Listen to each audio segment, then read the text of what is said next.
ہے کہ قومی یکجہتی کی فضا قائم ہونے تک ملک ترقی نہیں کر سکتا۔ افواج کی قربانیوں کا مذاق اڑائیں گے تو کون پاکستان کی عزت کرے گا؟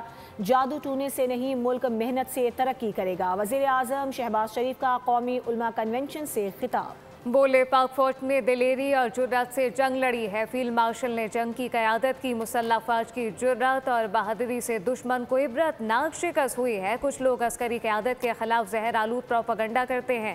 شہداء کی قربانیاں رائے گاہ نہیں جائیں گی۔ قومی معاملات پر یکجان دو قالب ہونا پڑے گا۔ معیشت ڈیفالٹ کے دہانے پر تھی، بچانے کے لیے سیاسی عسکری قیادت نے کام کیا۔ دن رات کام کر کے، محنت کر کے قرض چکائیں گے، اپنی دولت خود پیدا کریں گے۔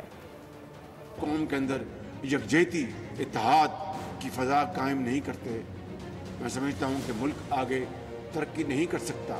اگر اس قربانی کی ہم تصدیق کریں گے، اس کے اوپر ہم اس کا مذاق اڑائیں گے تو کون پاکستان کی عزت اور توقیر کرے گا؟ نہ جادو ٹونے سے کوئی بات ہوگی، صرف اور صرف شبانہ روز محنت سے ہوگی انشاءاللہ۔ مارکہ حق ہوا، اس عظیم کامیابی جو اللہ تعالیٰ نے اپنے بے پایاں فضل و کرم سے جو آپ نے پاکستان کی کامیابی کے لیے دعائیں کی، قبول فرمائیں۔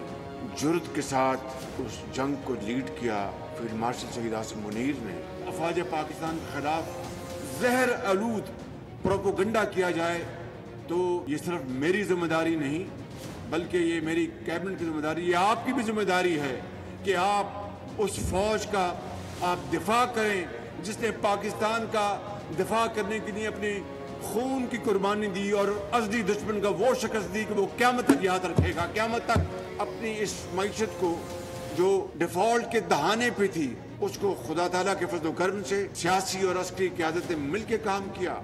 پاکستان تب اقوام عالم میں مارکہ حق کے بعد اس عظیم مقام پر پہنچ جائے گا انشاءاللہ، جب ہم یہ نہ صرف قرضے واپس لوٹائیں گے بلکہ اپنی دولت خود پیدا کریں گے اور پاکستان کو عظیم بنائیں گے انشاءاللہ۔